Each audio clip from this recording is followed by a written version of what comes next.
নমস্কার বন্ধুরা, শ্রুতির তরফ থেকে সুজাতা আপনাদের যে ধারাবাহিকভাবে গল্পটি শোনাচ্ছিল সেটি লিখেছেন সুচিত্রা ভট্টাচার্য। গল্পটির নাম আত্মজ। আমরা প্রথম পর্বে শুনেছি বাবলুর মা মারা গেলেন এবং তাকে নিয়ে যাওয়া হলো শ্মশান ঘাটে। সেখানে কি কি ঘটল আজকে আমরা শুনব তার পরবর্তী অংশ।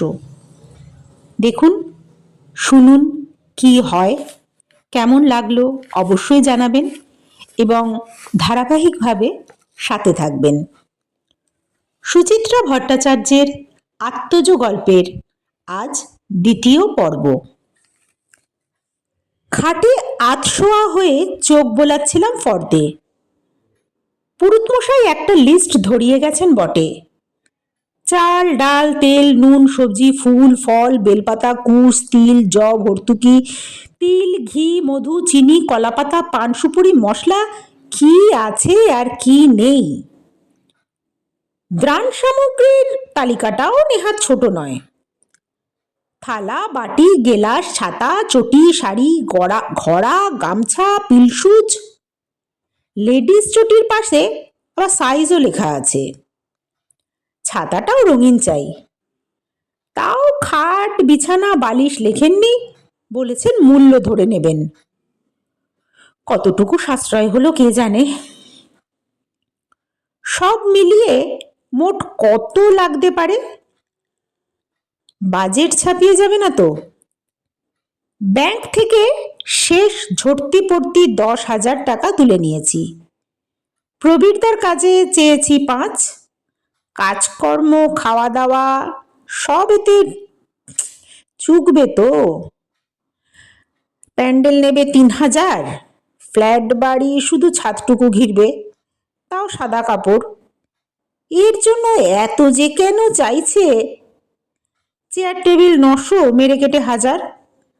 শ্রাদ্ধের দিন 90 জনের মতন খাবে। 90 ইন্টু 55 মোটামুটি 5,000। মৎস্যমুখের দিন 30 জন। 80 ইন্টু 30 মানে 2.5। সাকুল্যে হলো 11.5। কাজে নিশ্চয়ই 1,000-3 বেশি পড়বে না।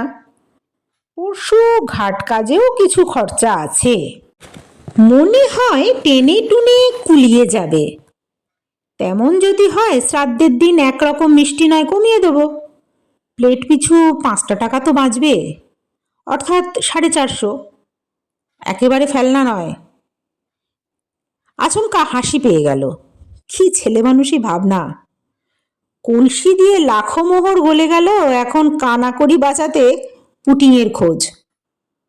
শুধু নার্সিংহোমেই তো বেরিয়ে গিয়েছিল 40,000-এর বেশি। ফিজিওথেরাপিস্টের পেছনে না হোক 20-22,000। প্রথম মাসখানেক দুবেলা নার্স ছিল, তারাও কান মূলে 120, 120, 240 নিয়ে যেত দুজনে। খরচায় উদ্ভ্রান্ত হয়েই না ধাপে ধাপে নেমেছিলাম। 2 নার্স থেকে রাতে নার্স, দিনে আয়া, তারপর দুবেলা 2 আয়া, শেষমেশ এই রমা। মেয়েটা রাত দিন থাকতো, খাওয়া দাওয়া নিত। তা নিক, মাইনেটা তো কম। মাসে 2,000 বাঁচানো চারটিখানি কথা নয়। এত সামলে, এত টেনে টুনেও প্রভিডেন্ট ফান্ডে লোন, কোঅপারেটিভের ধার, ভাবতেই ইচ্ছে করে না আর এইসব। যা খসছে খুশুক, এবার একেবারে চুকে যাক। আশা করি আমি বা সুপ্তি কেউ ওভাবে পড়ে থাকবো না। তেমন হলে মাম্পু গোগল যে কি অভিশাপ দেবে। সুপ্তি ঘরে ঢুকছে। ঘটাং ঘটাং আলমারি খুলল, তাক হাতড়াচ্ছে। কি খুঁজছো? আরে দেখো না, জ্বালিয়ে মারলো। কে? রমা। আবার কে? সারি সারি করে আমায় পাগল করে দিল। দিয়ে দাও একখানা। একটা নয়, দুটো দিয়েছি, মার শাড়ি। বললাম সাদা খোল তো কি আছে, ছাপিয়ে নিস। মন উঠল না। কি চাই? বেনারসি? হ্যাঁ, ওই রকম কিছু পেলেই মনে হয় ভালো হয়। সুপ্তি মুখ বেঁকালো।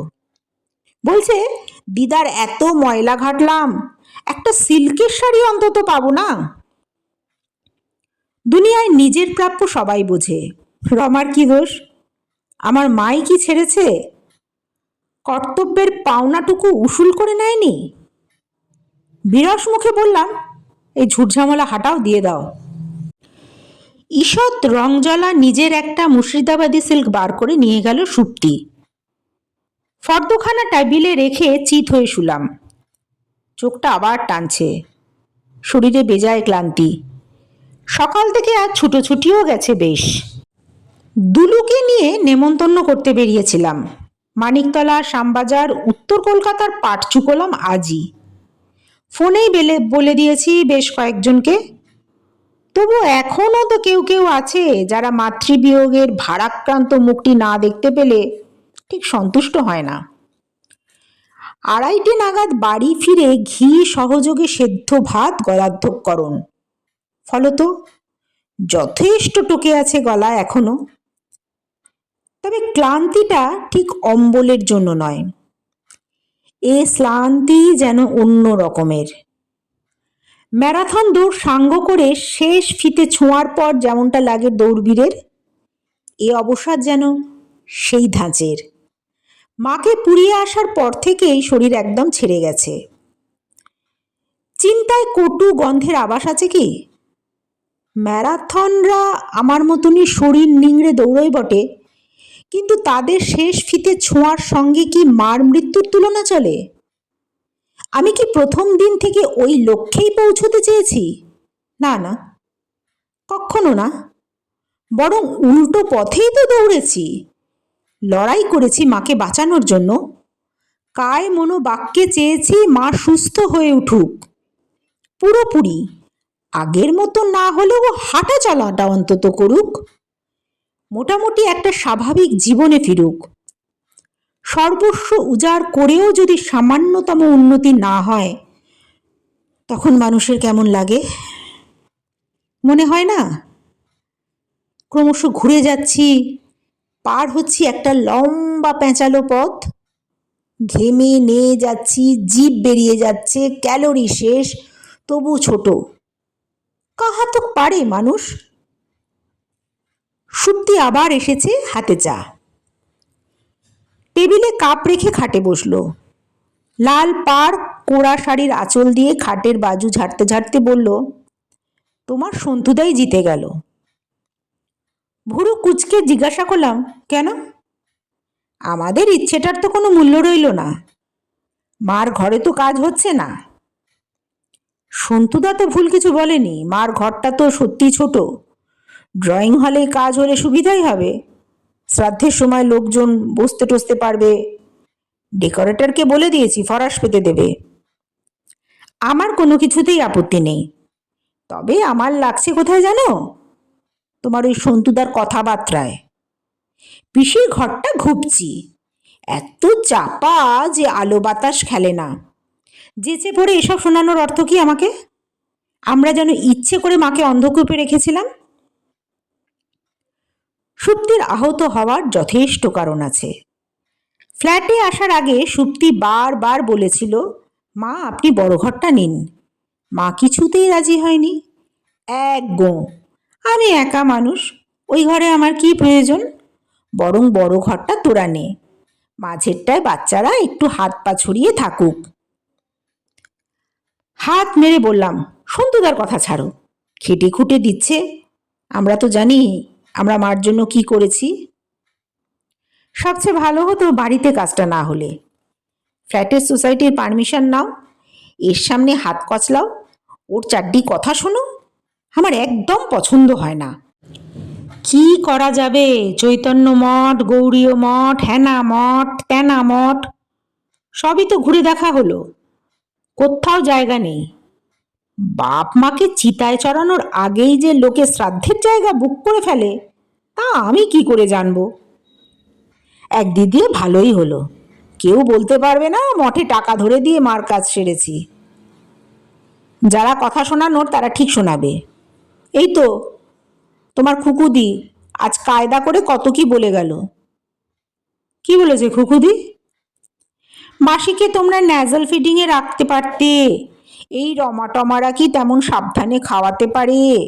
ঠাড়ে ঠোড়ে বলতে চাইছিল আমরা মার ঠিক যত্ন নিইনি।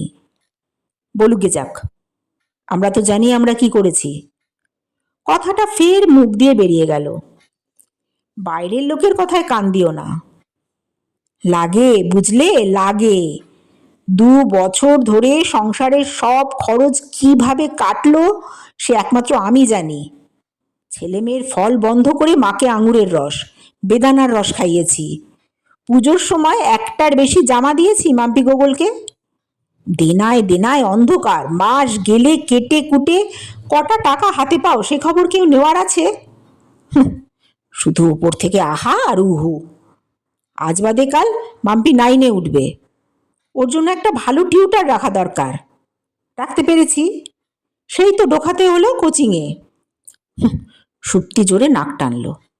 সারাক্ষণ খালি চিন্তা, মার হরলিক্স ফুরোলো কিনা, মার কমপ্লেন আছে তো। মাকে ছেড়ে কোথাও গিয়ে 2 দণ্ড তিষ্ঠতে পেরেছি। নতুন মাসির বিয়ে হলো, আমি সকালে মুখ দেখিয়ে এলাম, তুমি বিকেলে। কেন? মার জন্যই তো। তারপরও তোমার জেঠিমা বলে গেলেন, রেনুর যখন টান উঠল তখন তুমি বুঝি ছিলে না বৌমা? বলো, শুনতে কেমন লাগে বলো? বাদ দাও, যারা করে তাদেরই সমালোচনা হয়, এ তো জানা কথা। আমারও একটা ছোট্ট নিঃশ্বাস পড়ল। নাও, চা খেয়ে নাও, জুড়িয়ে যাচ্ছে। চোখের কোল মুছে এক চুমুকে কাপ শেষ করল সুপ্তি।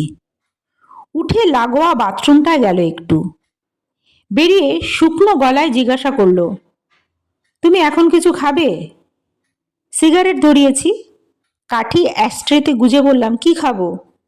ফল কেটে দিতে পারি। চা খেয়ে ফল, খানিক্ষণ পরে খেও। কত ফল খাবো, বাদেরও এত ফল খায় না। সুপ্তি ফিকফিক করে হেসে ফেলল। তোমার টুসুদি সকালে আবার এক গাদা কলা আপেল সবেদা দিয়ে গেছে। গোগল মাম্পি তো দেখছে আর আঁতকে আঁতকে উঠছে। যে আসছে হাতে ফল মিষ্টি, যে আসছে হাতে ফল আর মিষ্টি। গোগল চুরি করে সন্দেশ খেত, আর এখন ফ্রিজের ধারও মারাচ্ছে না। ফেলে দাও সব, কাজের লোকদের বিলিয়ে দাও। কত দেব? তাহলে নিজেই খাও বসে বসে। তুমি তো আপেল ভালোবাসো। বাস তাম, এখন আর সহ্য হয় না। তাহলে এক কাজ করো, ফলকো মারো গলি। মাম্পি গোগলের জন্য তো লুচি হবেই, কটা বেশি করে ভাজো। বেলায় খেয়ে এখন আর কিছু না খেয়ে আমরা বরং তাড়াতাড়ি রাতের খাওয়াটা। তুমি লুচি খাবে? কি আছে, গোমাংস তো খাচ্ছি না। হ্যাট, তোমার কোনো আত্মীয় এসে পড়ুক, অমনি রটে যাবে। শাশুড়ি গত হওয়ার আনন্দে সুপ্তি বরকে লুচি গেলাচ্ছে। Who cares? আমরা কারো খাইও না, পড়িও না। অসহজ মানামানিটা নিজেদের মনের ব্যাপার। তাও তো আমি নেহাত মা এসবে বিশ্বাস করতো বলে এইসব কাছা নেওয়া টেওয়া আমার যথেষ্ট অকওয়ার্ড লাগে। আহা, পালন যখন করছোই পুরোটা করো। আর তো মাত্র কটা দিন, এতদিন এত কিছু করলে আর মাত্র 2-1 দিনের জন্য ধৈর্য হারাবে? ক্যাঁ ক্যাঁ করে ডোরবেল বাজছে একটানা, নির্ঘাত মাম্পি। স্কুল থেকে এসেই ছুটেছিল কোচিংয়ে, ফিরল। গোগল দরজা খুলতেই শুরু হয়ে গেল লণ্ডভণ্ড কাণ্ড। ধূপ ধাপ আওয়াজ, ডাইনিং টেবিলে চিৎকার। গোগলের চিৎকার উড়ে এলো, মাম্পি হি হি হি হি করে হাসছে। চোখ কুচকে বললাম, কি নিয়ে লাগলো দুজনের, এত হল্লা কিসের? আর কি, গোগল কার্টুন চ্যানেল দেখছিল, মাম্পি নির্ঘাত ওর হাত থেকে রিমোট কেড়ে নিয়েছে। ঠাম্মার মৃত্যুর 2-4 দিন থমকেছিল ভাই বোন, আবার তারা ফিরে এসেছে। গোগলের স্বর চড়তে চড়তে এক্কেবারে উঁচুতে, পাল্লা দিয়ে বাজছে মাম্পির হাসি। সুপ্তি বিরক্তি মুখে বলল, দাঁড়াও, দিয়ে আসি ঘা কতক। এত ধাড়ি মেয়ে 5 বছরের ছোট ভাইয়ের সঙ্গে কেমন করে লাগে দেখো। থাক, কিছু বলো না, মুখ দিয়ে বেরিয়ে গেল। ফ্ল্যাটটায় প্রাণ ফিরুক, এ কদিনের দমচাপা ভাবটা একটু কাটুক। সুপ্তি অস্ফুষ্ট স্বরে বলল, এ কদিন? না 25 মাস? বলেই সুপ্তি নীরব। আমিও আর কথা খুঁজে পাচ্ছিলাম না। বাইরে বিকেলটা মরে গেছে বহুক্ষণ। আমাদের বন্ধ দরজা জানলা ভেদ করে মরা বিকেলটা তবু ঢুকে পড়েছিল ফ্ল্যাটে, চুইয়ে চুইয়ে।